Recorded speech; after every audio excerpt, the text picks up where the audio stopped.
It's a pleasant distraction from binge watching Taskmaster. I'm up to series 9 now, I think, by the way. And I hope you've enjoyed the event so far, and all credit to Thomas and your organisers for going to the effort to devise an online event. It's really important to work hard at keeping connected through these times. And being asked to speak to you got me thinking of what I thought my career and life would look like when I was your age, because I don't want you to have the impression that it's all been some sort of grand plan. Quite the opposite. Mostly a story of flexibility, adaptation, and making choices. Hopefully no regrets or low regret choices. And we might come back to those principles later, I think. I left school with good grades, and Careers Master said I ought to do maths and physics. I wasn't very keen on that. I was more interested in what I might do with what I'd be educated in. And I'd been born in sight of the Forth Bridges, and the road bridge, Forth Road Bridge, was being built when I was a youngster, and I watched it steadily coming together. So I then asked people, who designs these big bridges like that? And I was told civil engineers.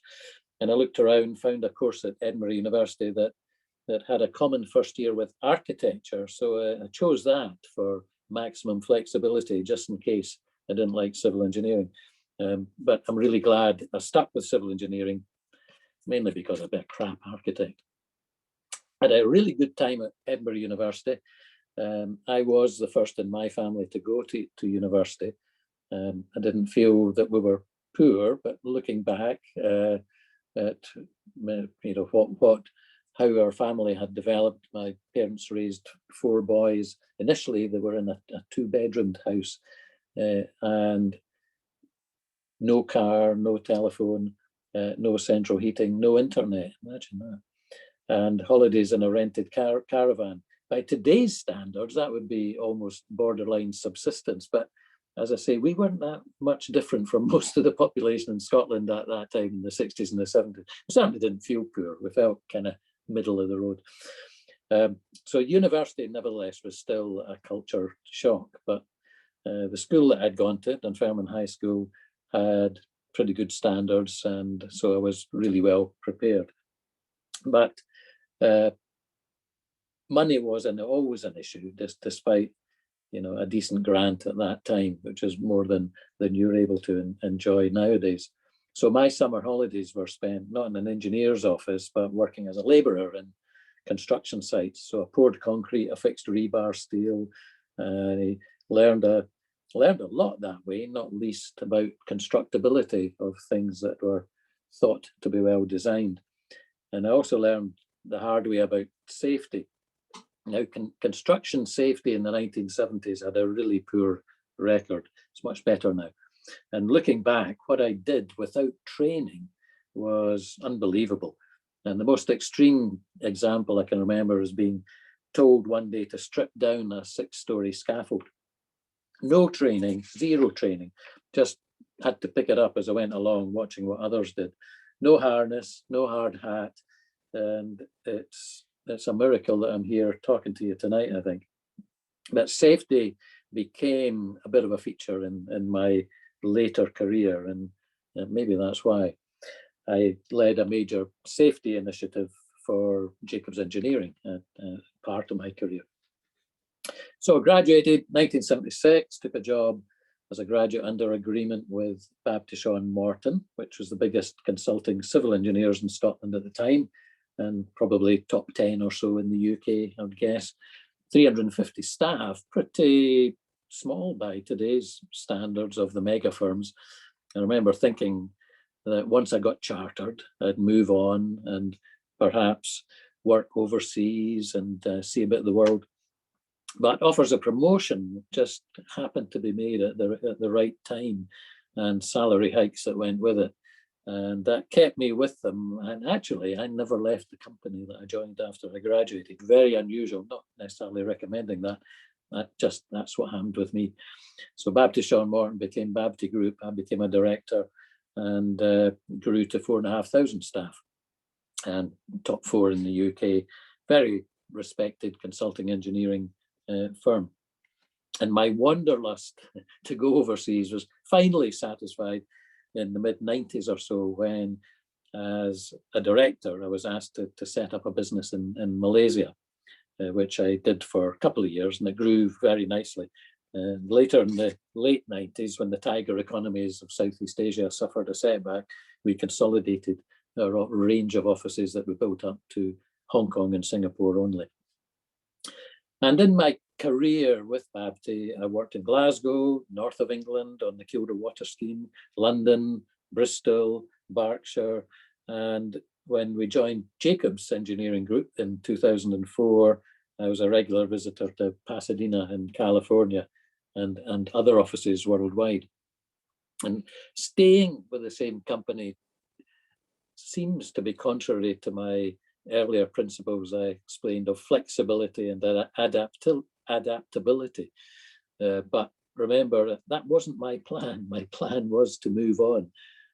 So I did choose and I did change, and I was flexible by staying put. And the reality is you make constant life and career choices, and each one must be weighed up in the balance for you and your family at that particular time. But once a choice is made, never regret it. It's done. Saying yes or no is a design decision, and you've designed the next phase of your life on that choice. And once made, you make the absolute best of it wherever you can.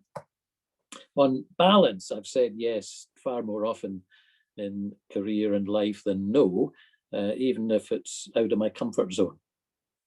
One of those was after I returned from Malaysia in 1996 or so, and I was encouraged to stand for Council of the Institution of Civil Engineers, been mentioned a couple of times already tonight. And I got elected. A few years later, I was asked to become a vice president, leading to being president in 2005-06, which Jacobs, we were in Jacobs by then, supported. And that was a great, fantastic year for me, a fun year, very busy, very demanding, very disruptive, but fascinating and exciting. And lots of travel, India, Pakistan, Middle East, Europe, Canada, US, Hong Kong. And my job was to promote civil engineering and to meet the members. And I tried to get the institutions, several of the institutions, to consider merging together, because I think there are too many of them. And my successors weren't so keen on that. So that particular initiative didn't finally develop. But I did launch the President's Apprentice Scheme for the civils then. Young graduates spent time with me, traveled the country, shadowing the president and being tasked to speak to events, to consider policies that the institution was considering. And that scheme, the President's Apprentice, is now called the Future Leader Scheme, is still running 16 years later. So I'm really, really proud of that. So serving as ICE president was definitely not in my game plan, by the way. How could it be?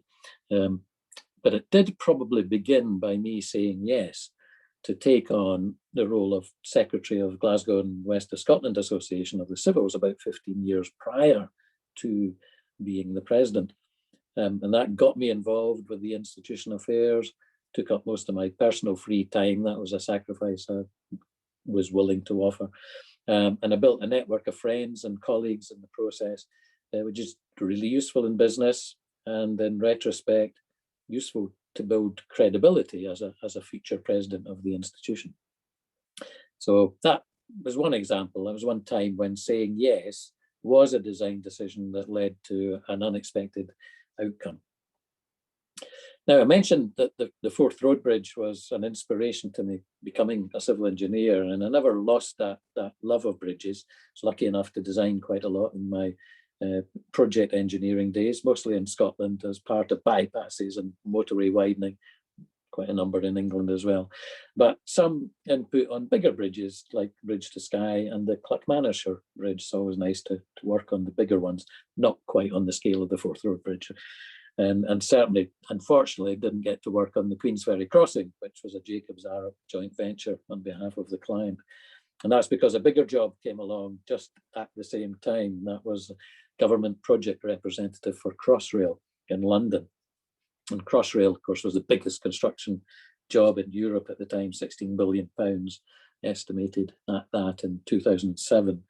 And I led the bid for that role and then led a team that provided oversight on Crossrail's strategic risk management to the government, a role which was even survived the examinations after Crossrail got unexpectedly into PR difficulties because of underreporting of where they really were in progress.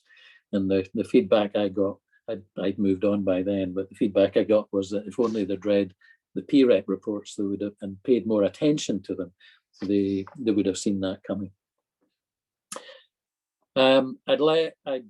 I'd left Crossrail by then in 2012 to go to a defence project that I can't really talk about. But despite the self-inflicted bad press that Crossrail now has for a while, that it still will be really amazing when it opens. So I'm looking forward to that. So finally, I retired as a vice president of Jacobs in 2014 and was planning a leisurely retirement, doing a bit of gardening. And I was asked by Edinburgh University to consider a new chair they were thinking about in future infrastructure, and that was too tempting. So I accepted, as long as it was part-time, not full-time. And that's been a fascinating late-stage step change from industry into academia. But I've done interesting things. I set up an MSc in leading major programs, which starts for the first time in September. Set up the Centre for Future Infrastructure as part of Edinburgh Futures Institute, which is a multidisciplinary melting pot, if you like, of all disciplines to tackle challenges, problems, both for teaching and research. And coming back to university after a career in industry was really refreshing and again, a bit out of my comfort zone, but it kept me active and interested and still is as we speak. And it gave me a chance also to interact with the wonderful student-led group called Hyped that designed and built the pods to take to California for the Hyperloop Challenge. And those of you who were at the earlier session with Matt Blythe would hear about Continuum Industries, which is a spin out of that Hyperloop team to a large extent. There's a great student project for entrepreneurship, for project management and innovative design. An activity like that will have caught the eyes of potential interviewers when students apply for jobs, possibly even more than their class of degree. Well, it's good, ideally, to have a good degree and a good extracurricular CV as well. And similar comments definitely apply to the Formula student teams and other enterprises like that on the fringes of the university life. So excelling both in these projects and the coursework and the exams is definitely recommended.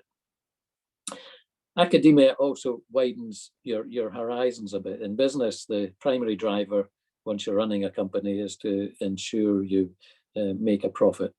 And for sustainability, and you've got standards in that process, of course, being applied. And you win enough new work critically to continue to pay the salaries of the people that rely on you for employment. And that really came home to me when I did the sums on the back of an envelope, having taken over an even bigger part of the business one day. And I figured the business that I needed, the amount of new fees that I needed to win had amounted to £2 million every week. So that was quite a sobering thought to realize who the heck is out there winning this amount of work to keep this business churning forward. But they were, thank goodness, and that was just the scale of the business by that time. And in academia, you also get a little bit more space to explore and worry about other things as well, many other things. Course content, relevance of your teaching, are students being stretched? What should students be given to learn to pass the exams? What should students be encouraged to learn outside of their core taught curriculum? And to me, the more important is that the second of those. The most valuable skill set you can have coming out of university is the habit of learning. And it's not the what you've learned, it's the process and the habit of learning. Our industry moves too fast for university degree to equip you with enough knowledge for a lifetime career. That's never, ever going to be credible, not even remotely credible. So if we can provide in the universities a framework of an engineering mindset, an approach to problem solving, for example, and to recognition that every new project is has a learning requirement to lead into it as a first step, then some of what you might have heard at university, much of which you won't have heard at university. So university is just the first phase of your lifetime university of engineering, and do well never to forget that. So, and that will equip you well for tackling complex problems with many interdependencies and also the wicked problems where even those interdependencies are not easy to identify. And engineers have got plenty of those challenges right now, of course. Redesigning and rethinking how we work and socialize in a COVID-19 world has got many engineering opportunities to contribute to the solutions. Improving our national productivity, our well-being through engineering interventions, plenty of opportunities there. With safety up front and center, whatever it is that we do, we have a far more responsible attitude to not killing people now than even we did in the 1970s. So safety has to be up front and center. And the most important challenge and issue right now, achieving a net zero carbon planet. So identifying engineered solutions for an entirely new way of life to preserve the future of the planet, I guess.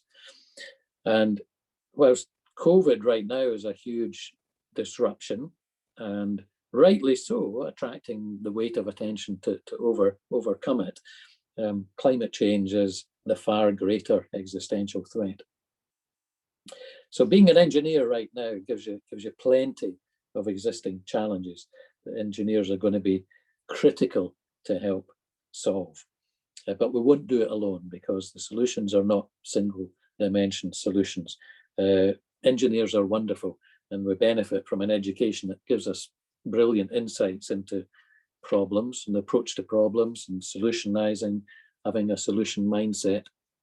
But the nature of societal and global challenges is that they're highly complex. They are interdependent systems of systems. So we need skills that transcend the disciplines that we are taught at university and even the ones that we acquire along the way. They're not deliverable by any single discipline. We're taking a systems approach with a generalist overview helps appreciate the scale of the issues and the scale of the problem when you're scoping it out, but deep knowledge is also required in many, many different areas.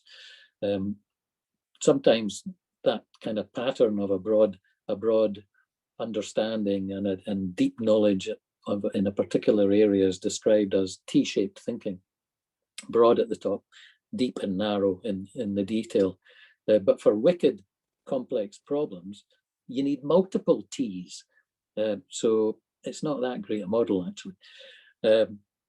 Maybe the diagram that we should be talking about and thinking about is more like Stonehenge, the broad thinkers that join up in the circular lintels, the capstones that make up what was originally a complete circle.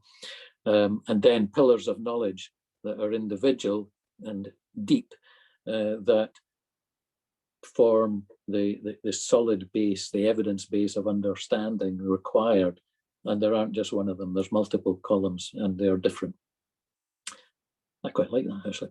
So the Stonehenge shaped team thinking is kind of important, I think, for the way that we imagine ourselves and where we fit into the way that we need to be to address these really, really complex problems.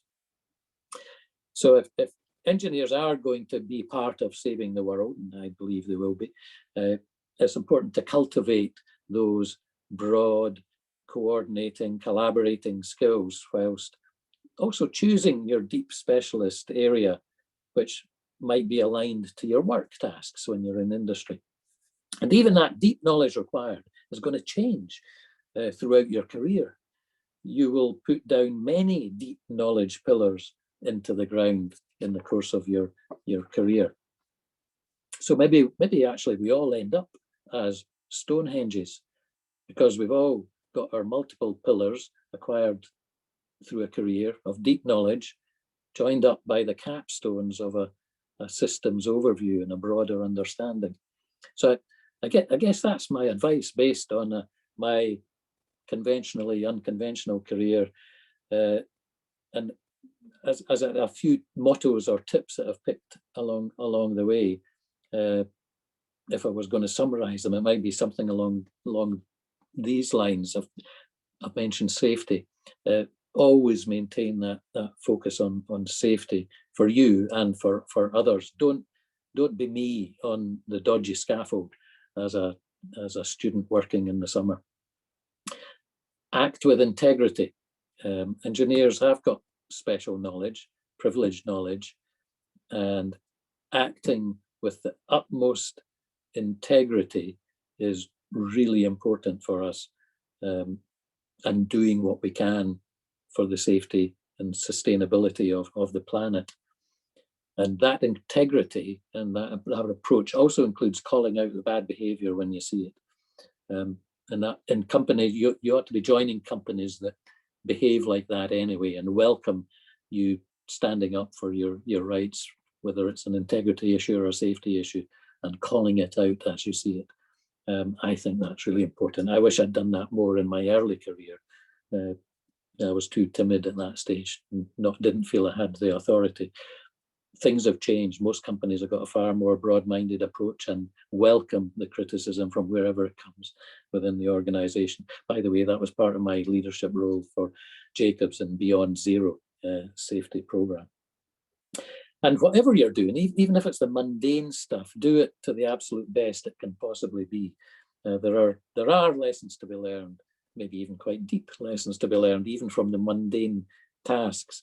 I saw Roisin's presentation earlier about her first encounter with a formula student, where it was the nut and bolt problem. There's learning in that, and there's quite sophisticated learning actually if you choose to go into it in even more depth and examination. Be social animals as well. Build your network, expand your horizons, read widely, not just engineering. Acquire a worldview, be able to communicate and talk with people of all disciplines. Put down your sequential deep knowledge. I had quite a bit in my career, moved from one particular branch of civil engineering to another. Coastal protection works, marine works, bridges, buildings, tunnels, even did the concept design for the Falkirk Wheel. That's another story. And steadily build that capstone of good management, good communication skills, understanding of a systems approach, and that ensures that you can appreciate and understand the views of others, communities, users, customers. The technicals, you could come up with a technical solution as an engineer that would save the planet. But if you can't convince anyone else that it's going to, then that idea is stillborn. It's going nowhere. Be activists in addressing carbon reduction. And I don't mean protests in the streets. Well, maybe there's a role for that. But I mean pushing the knowledge boundaries of what will build a net zero carbon stable system, and the skills to help inform the no regret or low regret decisions that we need to make to get there. We engineers and others in tackling these wicked problems need to be providing politicians or other decision makers with the best possible advice so they make the best possible decisions. and time's running out. Say yes more than you say no. Have fun too along the way. Yes, okay, we're engineers, but we're allowed to have fun. So that's it. That's my career in a snapshot, and a few bits of useless advice that I've picked up along the way that you may or may not pick up on. Get out there and change the world, and learn the lessons of Stonehenge. That's great. I mean, that was incredible. I really enjoyed that. Obviously, it can be weird speaking to this crowd, but I'm sure lots of people. It seriously is, Thomas. You're kind of talking to blank screens with names on them, but I seriously enjoyed it. I thought it was really interesting. So what I'm going to do is I've got a few questions of my own, and I'm going to try and bring together some of the themes throughout the 2 days and get your opinion on it, especially around opportunities and developing yourself. And then we'll go to the chat for maybe the last 10 minutes. So just a lot of the event has been about, learning and finding situations. So throughout your career, how have you kind of put yourself in the right situation? So put yourself in the right environments to progress, learn, develop. How have you found that? Has it been haphazard? Have you just fallen into it, or has it been an active searching? You've known where to go? Well, I mean, I suppose to some extent it's not that active, not that proactive, because I didn't move company every 3 years. I stayed in the same company as it happens, but the company changed a lot around me, and I kept getting asked to do different things, take on more responsibility, and run different parts of the business. Actually, in some cases, so many times moved out of my comfort zone. But I really enjoyed it. At the same time, at no time did I feel. I suppose my judgment point was: do I feel constrained or being stuck in a rut in this organization? And never ever felt that, because I was, moving rapidly. So if ever that had happened, I'd have been off and doing something else, and I either feeling that I'd learned as much as I ever would in this particular job, and it didn't look as if it was going anywhere, or that the company hadn't moved, in the same direction that I had moved as a person as well.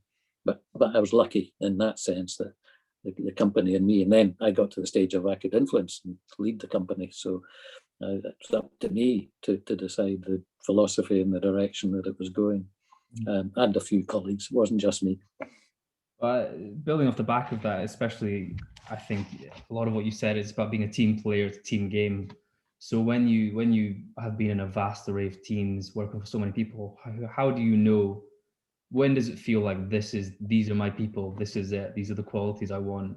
And when is it sometimes felt like I'm not connecting with these people? And how do you approach both of those situations? So how do you make the best out of the good situation, and how do you maybe salvage? Yeah, it's tricky, because you don't get taught people skills in an engineering degree. Yeah, you do have to learn on the job, and you also have to judge the point at which you switch from leadership to management, because they're not the same. There are times where you need to accept that people are individuals, teams are made up of individuals. They don't all think the same way, and they don't all like to be treated the same way. Some are got different expectations to others. And the first thing to try to understand, we're going to have a gelled team, and that works to a common goal and a common objective, is understanding that different people need different attention and are motivated in different ways. Some you find out you can hand over, a role, a task, or just a general, take us there, and they're off, and others, will be back discussing it and worrying about it every second day. Doesn't matter which, both are likely to lead to successful outcomes. Just got to accept that different approaches and work with it, roll with it. Don't try and change people, because you're probably already too late to make such fundamental changes. You can make incremental suggestions and improvements, or you think they're improvements, changes, but it's very easy to push people too far out of their where they are comfortable with. and they'll start to be unhappy, stressed, feel they can't talk to you as a manager. That's the worst possible outcome there. So play, understand get under the skin of the individuals in the team, and work with that, and behave differently with different parts of your team. You have to. It's also really interesting you define leader and manager. So how do you break down that definition in your philosophy, I guess? Well, I mean, there are various different ways of looking at, I guess. Management skills are about working to a series of fixed, predetermined outcomes. You set targets to a manager, and they'll work, and they might be quite high level and broad because it might be a large department or team that is being managed, but there are policy determined objectives, or their project determined objectives, hand on to the manager, and off they go. Leadership's a little bit different in that nobody's telling you what those objectives are, because you've run out of people above you to give you the KPIs of what makes you successful as a leader. You got to figure that out for yourself. So it often involves peer review by other leaders in the organization, or feedback from the team that are your direct reports as well. So it's a bit of both. Leadership has that place that you first of all have to figure out the way to get buy-in to the objectives that you're steering the company towards, and ensure that everybody is convinced by them. So there's an advocacy involved that isn't quite so heavy with heavier responsibility for a manager who's given the target, and this is the task, folks. Let's get on with it. If you don't do it, it's all going under. But yeah, that's really interesting. And also throughout your career, you've had some fantastic opportunities in traveling around, especially to California. It's quite nice. I'd like to get that one day. But how has that changed over the years? I know you probably maybe don't travel as much now, but I'm sure over the kind of 40 years, the globalization has just completely gone nuts. So how has your kind of view of when you started and kind of the access people have, and then also, I don't know if you have insight into this kind of post-COVID world, how have you seen that growth and that change in mindset of globalization? Yeah. Well, I mean, the globalization right now, of course, is being gelled together with engineering technology, this technology. So, and that's fine for a period of time, I think, where most of your colleagues. But I do worry about this current situation, in that think of the number of people that are coming on and joining companies and being onboarded over the last 12 months. I haven't traveled anywhere in the last 12 months. I'm based at home, but I'm still doing the job for Edinburgh University and for HS2 and a few other things. I wouldn't admit otherwise on the recording anyway. Sorry? Recording this, so I wouldn't admit to otherwise. I've also not been anywhere. I'll just say that. No, I haven't. In the summer, I had one drive over to Portobello and back to pick up an object. That was it. Yeah. So no, but creating a company culture or a team culture, whatever it is, the organization that you're with people that incrementally have joined online, you've never met face to face. These are going to be massive challenges if it carries on. Hopefully it won't, because the vaccine will kick in and we will start to be comfortable with having face-to-face meetings, and comfortable with traveling on trains and planes again, and re-establishing the ethos of the organizations that we're with all of the things that you can't fully replicate in the world of Zoom and Teams. It's amazing that we've got it as good as it is, because I remember video conferencing in the early days where there were constant time lags and jerky screens, and it was dreadful. But imagine if we'd had COVID 20 years ago, the mental health of the planet would have been much worse affected than now, where at least we have got Zoom and Teams and other vehicles for keeping us connected as best we can. And people are making allowances for it as well, and you know, not demanding the face-to-face meetings. Yeah. I would travel in my working week.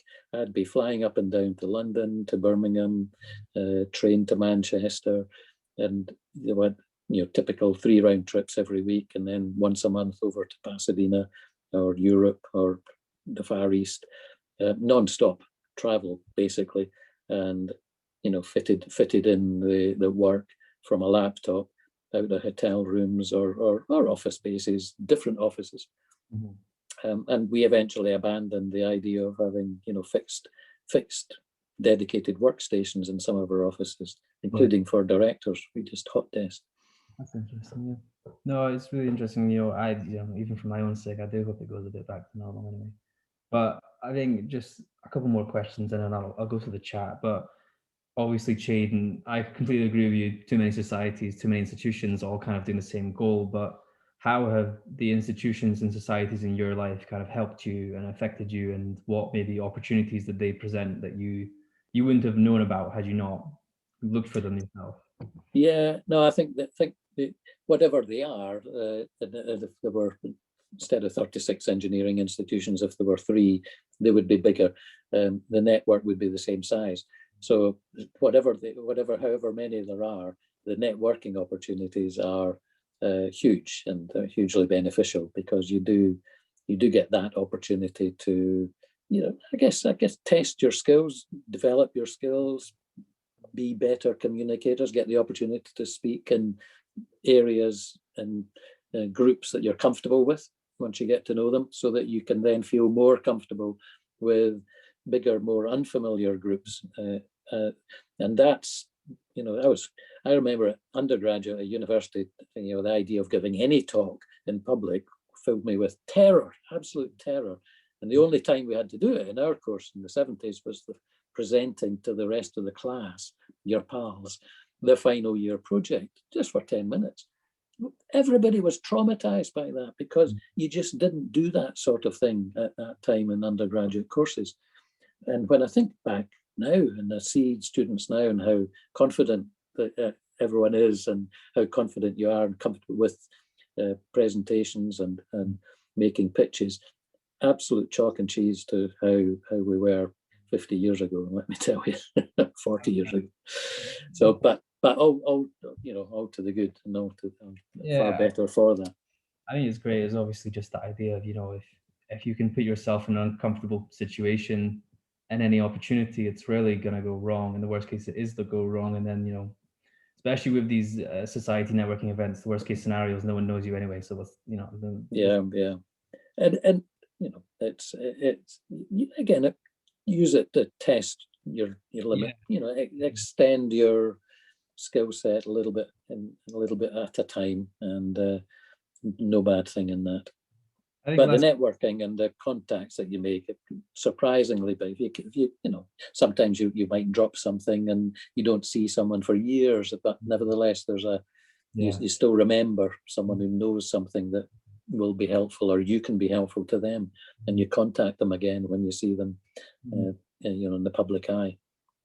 Really interesting. So just final one from me is, obviously, yesterday we had a talk from some people working from the energy industry, talking about the transition towards green hydrogen, changing the grid, our renewable options. But from a civil perspective, what can be done to kind of move this change towards climate change? What are maybe some projects or major redevelopments that need to happen that maybe people aren't aware of as mechanical electrical engineers? Yeah, well, I think M&E and mechanical electrical have got the greater opportunities, to be honest. I say that as a civil engineer, because the challenge of heating space, for example, is one of our biggest challenges. Of course, we, you know, continuing to burn gas, North Sea gas or imported gas is not an option. If we're going to truly get to, you know, credibly get to net zero carbon, rather than just reducing it, even introducing 20% hydrogen into the system doesn't quite get there either. Actually, you know, you really ought to be going to a full hydrogen-based economy for that. But on the civil side, there's massive amount of opportunities, and of course most projects anyway are not single discipline. When you think of offshore wind turbines, that's got all the disciplines. Maybe not chemical engineering, but it'll probably be there somewhere. But certainly mechanical, electrical, civil, absolutely. Think of rail, high-speed rail, Crossrail, all of those projects. They are multidisciplinary projects. So it's unfair to separate out what's civil engineering's contribution to net zero carbon versus mechanical and electrical. It's a team game, and we will have to be working together. But transportation is the other big one, of course, wherever you would classify that. Transforming and that's the area that hasn't improved. That's the worst for improvement over the last 20 years compared to electricity generation and even heating. Transport has got the biggest improvement to make if we're going to get close to the net zero carbon ambitions. I think anyone who's ever gone on a ScotRail train or got a bus on Stagecoach could have told you that for the last time. Yeah. Hopefully there's a change coming. So I'll move to the chat now, and there's some really interesting questions here. So the first is, what did the major safety initiative you launched in your company involve?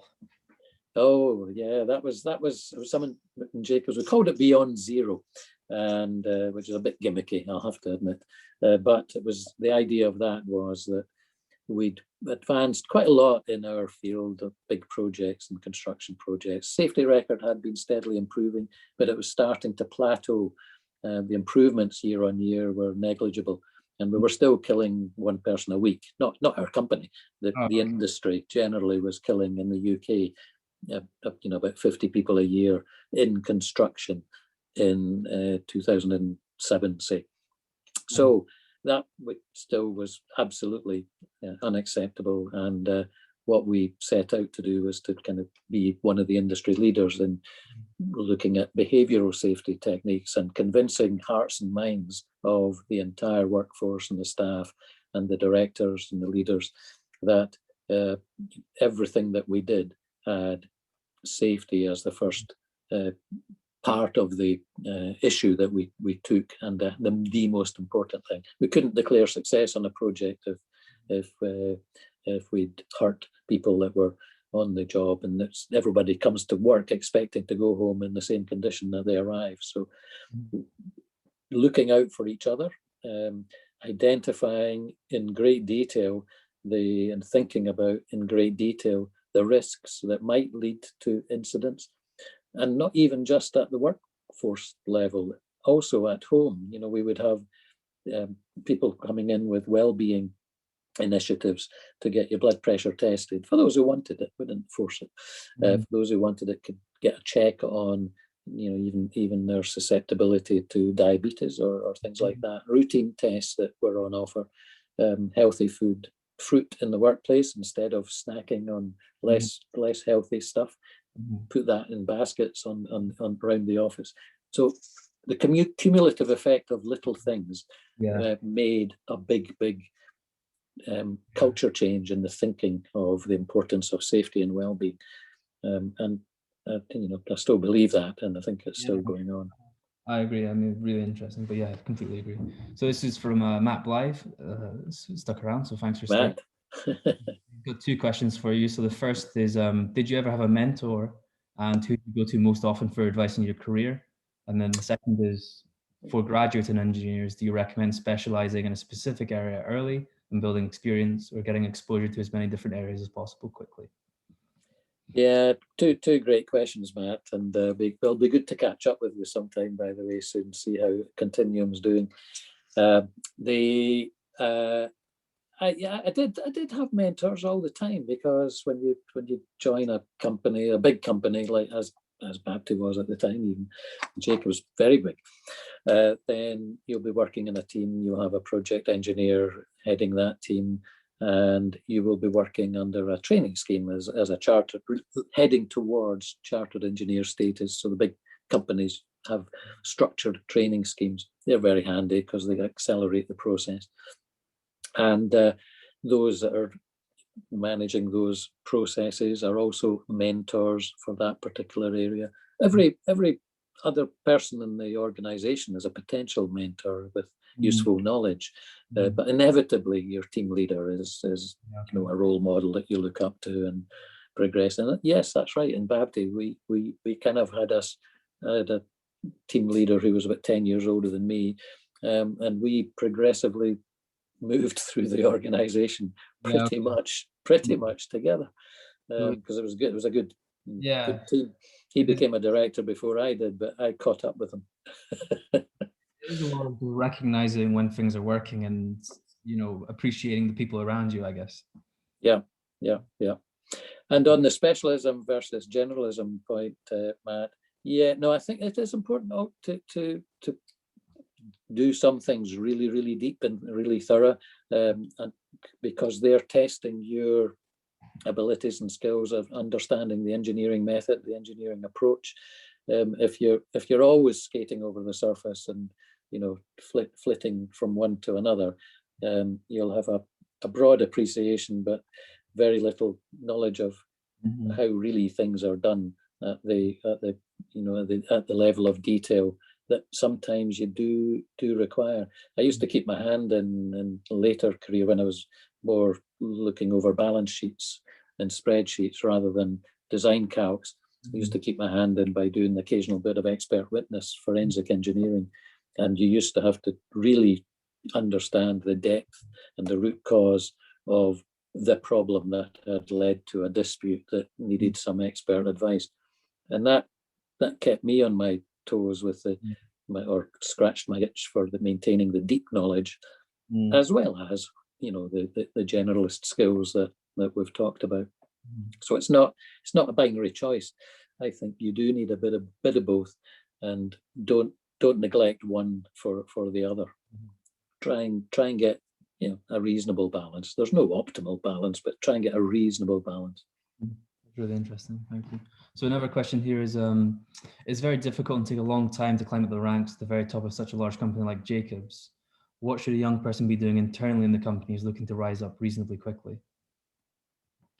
Which is a good question, but yeah. It sounds like a statement, yes, which I agree with. No, I don't think, you know, there isn't. Progressive companies, and Babty was one, Jacobs is another, are not looking at time served for the promotion. Let me assure you on that. It's ability, and they know outstanding ability when they see it, and they see it in operation.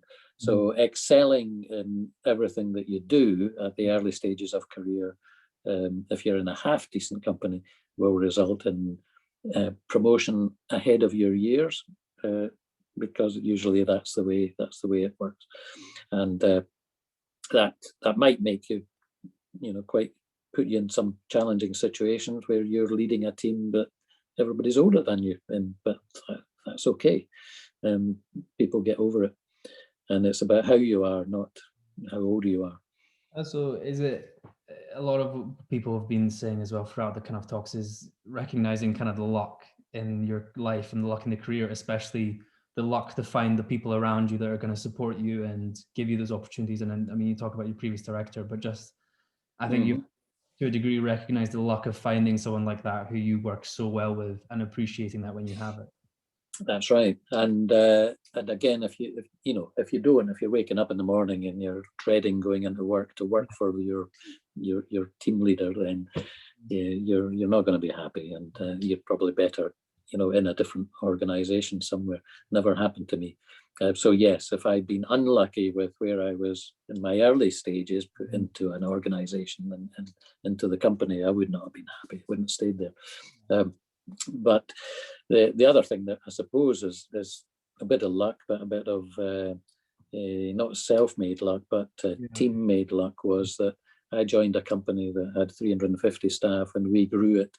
Not me personally, but the team that grew along with me, and the group of my peers that eventually, you know, inherited the company and were directors, grew it very rapidly. We doubled every 5 years, which was our target. And as it happened, when Jacobs acquired our company, because they saw that in us, that was their target as well, to double in size every 5 years.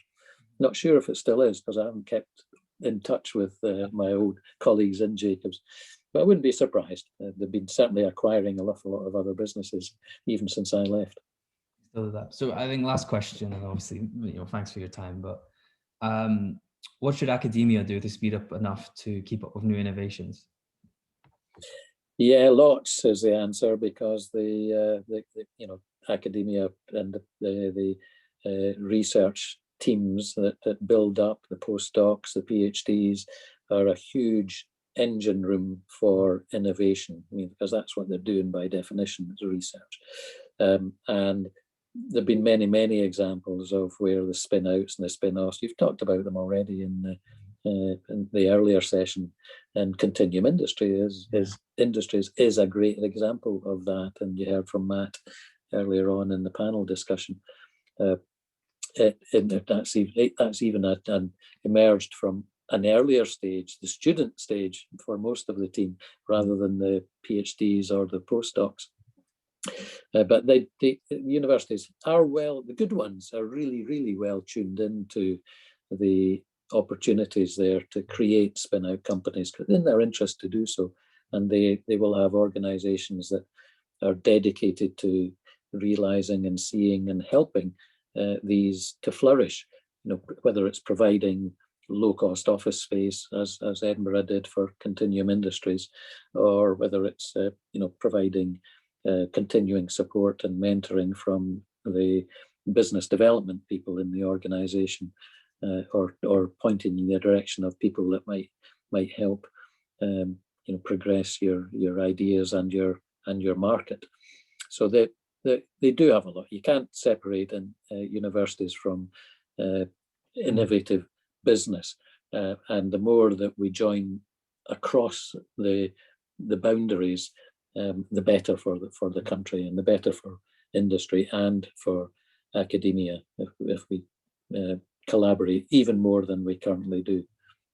Sometimes it's not easy to do that, because there are different drivers and different timescales and different imperatives in industry compared to academia. And I didn't realize it before I joined University of Edinburgh, but I found that academics are actually really, really hard worked and overworked by and large.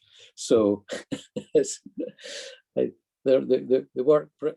do work pretty hard, and I don't think there's anybody, very few that I've seen are coasting along. No. Industries also full of busy people as well. No, that's fantastic, and I'll stop the recording there.